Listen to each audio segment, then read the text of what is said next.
pada kesempatan kali ini. Kita berharap ada debat intelektual berbasis pada referensi dan argumentasi, tapi seperti Anda lihat, beliau tidak memaparkan satu referensi pun, baik dari tradisi kesarjanaan Islam maupun tradisi kesarjanaan Barat. Saya belum memaparkan semuanya, hadirin.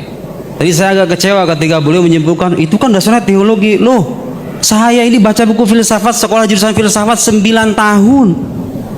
Mohon maaf Pak Guru Gembul, jangan sembarangan mentang-mentang bahasa Arab terus teologi begitu. Enggak.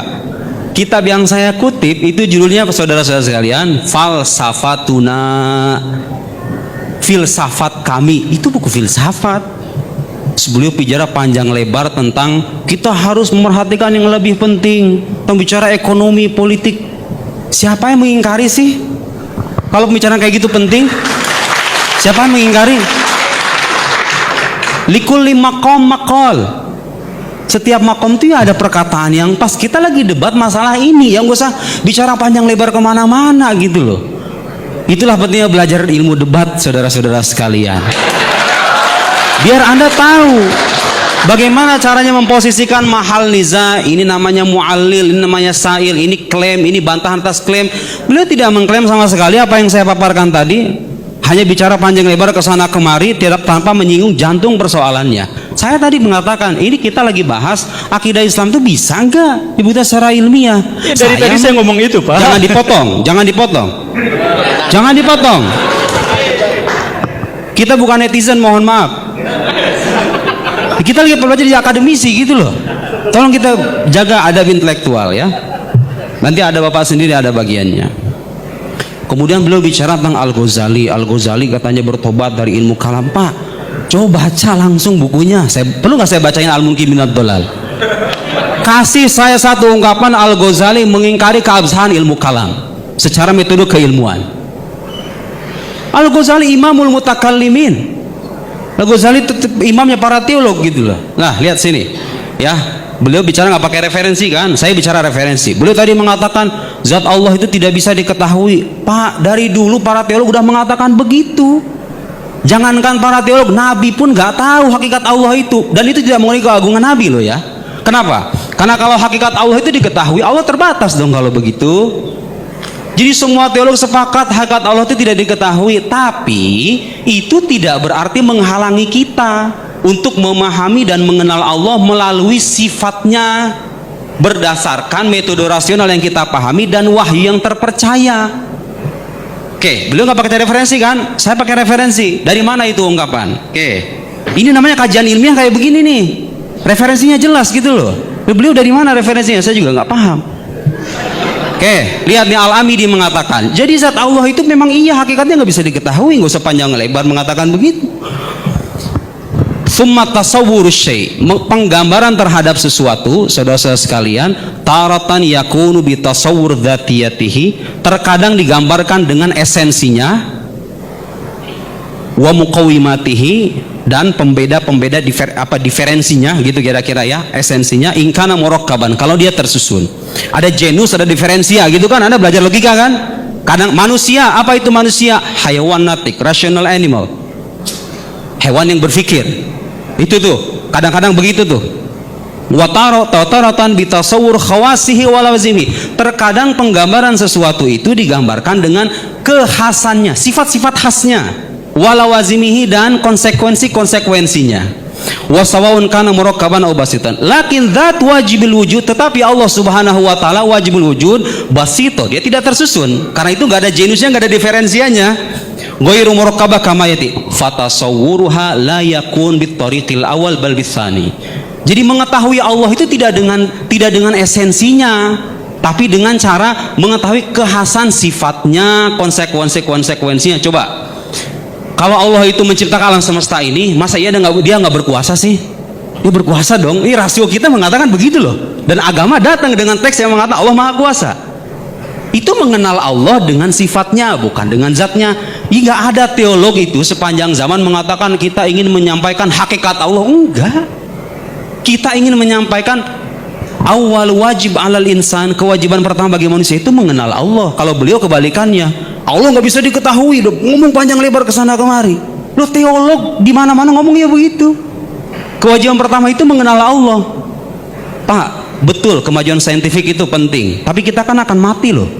Kita ketemu Tuhan loh. Anda kalau nggak percaya Tuhan sejak di dunia, amal Anda bisa sia-sia loh. Jangan abaikan juga pentingnya akidah itu. Anda harus punya pemahaman yang benar tentang Tuhan itu.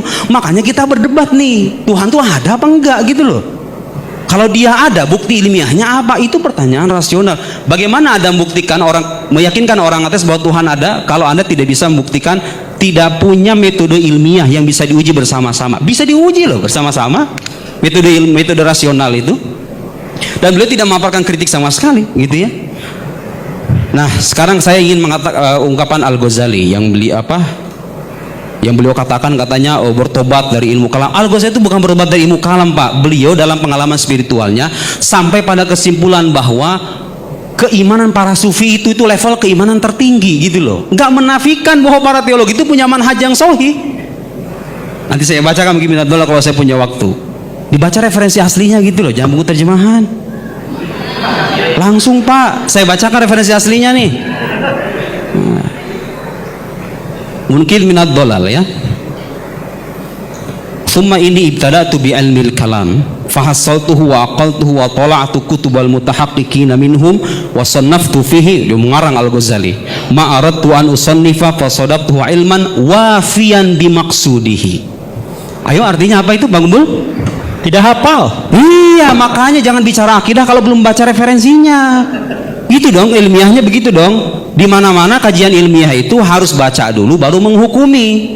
Bukan ngomong dulu data belakangan, kebalik. Kita baca dulu referensinya gitu loh. Jadi beliau mengatakan ilmu kalam itu bisa memenuhi tujuannya, yaitu apa?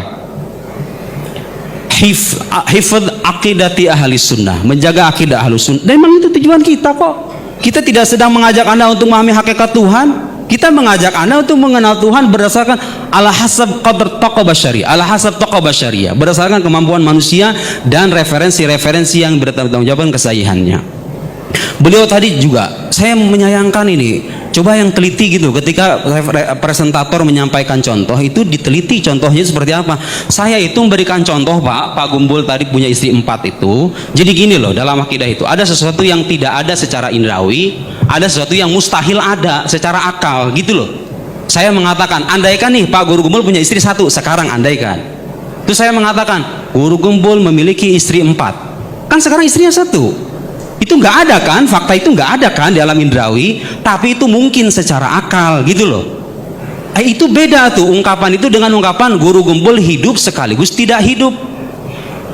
Yang satu saya katakan ini tidak ada secara indrawi tapi mungkin secara akli, secara akal. Yang satu lagi yang mengatakan Guru Gumbul hidup tidak hidup, itu mustahil secara rasional. Gitu loh. Contoh saya itu boleh memsimplifikasi gitu kan. Nah, maksud saya mencontohkan itu apa? Metode indrawi itu tidak akan bisa memastikan kemustahilan 2 proposisi itu. Tidak akan bisa membedakan 2 macam proposisi semacam itu yang mungkin secara akal tapi tidak ada secara indrawi dengan mustahil secara akal, tidak akan pernah ada gitu loh. Gitu ya. Jadi pertanyaan saya dan mohon dijawab sama Pak Gembul. Intinya itu, Anda mengakui nggak pengetahuan rasional sebagai pengetahuan ilmiah? Kalau Anda mengakui, dan pastinya mengakui, karena ketika dia mengatakan pengetahuan rasional misalnya tidak ilmiah, Anda harus menggunakan rasio loh untuk membuktikan itu. Anda harus menggunakan pengetahuan rasional loh untuk sampai pada kesimpulan pengetahuan rasional tidak ilmiah. Mau tidak mau kan akan dipaksa pada akhirnya. Kalau Anda mengakui pengetahuan rasional sebagai pengetahuan ilmiah dan akidah Islam itu punya dasar-dasar rasional, ya berarti kalau begitu ilmiah dong dasar-dasar keyakinan kita itu, gitu ya. Jadi mohon maaf, kita jangan digeret ke pembahasan-pembahasan yang sifatnya sampingan dan tidak terkait dengan tema utama. Saya kutip lagi buku filsafat ya. 1 menit. Baik, 1 menit. Saya harus membaca buku teologi lagi. Saya kutip Sarjana Barat. Beliau kan tadi bicara panjang lebar kemana-mana bahwa ngapain kita bicara Tuhan tuh haram didekati loh. Teologi itu selama berabad-abad bikin karangan kita beribuan jilid, itu ngapain itu? Mereka tahu Allah laisa kamitslihi syai', Allah tidak ada yang setara dengannya. Tapi itu tidak menghalangi kita untuk memahami dan mengetahui mengenal Allah berdasarkan petunjuk hukum-hukum rasional bersifat pasti dan wahyu yang terpercaya loh ya, bukan hanya diklaim sebagai wahyu. Lihat, John Lennox punya buku namanya God's Undertaker. Saya bacakan teksnya. Ini kritik atas orang-orang ateis yang mengatakan kalau kita percaya Tuhan itu seolah kita menafikan pentingnya sains. The notion that belief in creator God who create and who upholds the universe would bring science to an end is frankly fallacious. Jadi meyakini Tuhan ada dan itu bisa menghentikan sains, oh itu falasi itu logika cacat itu. Emang tahu nggak kenapa katanya? Believing that the engine of the car had been designed by Mr. Ford would not stop anybody from investigating scientifically how the engine worked. Jadi meyakini bahwa sebuah mobil itu, mesin mobil itu didesain oleh seseorang namanya Ford. Anda percaya nih bahwa desainer mobil ini namanya Ford. Itu nggak menghalangi orang untuk meneliti komponen mobil itu sendiri gitu loh. Jadi kalau Anda percaya Tuhan, itu nggak akan menghalangi Anda untuk menjadi saintis sejati. Karena Tuhan itu adalah sebab utama di balik keterlahiran alam semesta ini. Nah, keyakinan itu nggak menghalangi kita untuk meneliti alam. Jadi kalau Anda percaya mobil Toyota dibuat oleh si fulan, apakah itu artinya Anda berhenti jadi seorang bengkel, jadi seorang tukang bengkel? Ya nggak usah gitu loh. Jalan sains jalan, akidah jalan, tapi Anda harus buktikan. Nah, di luar sana ada orang-orang yang menolak akidah semacam ini. Bagaimana cara membuktikannya kalau nggak punya sandaran rasional? Mereka nggak percaya Quran, nggak percaya hadis. Satu-satunya jalan untuk membuktikan dan meyakinkan mereka secara rasional itu adalah hukum akal. Sayangnya beliau tadi bukti itu Anda mengatakan Tuhan itu nggak bisa diindrawi, hanya bisa dengan rasional. Buktikan sekarang keberadaan saya secara rasional. Wah, Anda nggak usah dibuktikan secara rasional. Indra saya sudah memastikan keberadaan Anda. Itu namanya qiyas ma'al farik gitu loh. Allahu wajibul wujud ghairu mahsus. Allah itu zat yang wajibul wujud yang tidak terindra. Beliau terindra. Sudah. Oh, bisa disamakan. Ya, Oke. sekian. Baik, terima kasih. Tepuk tangan.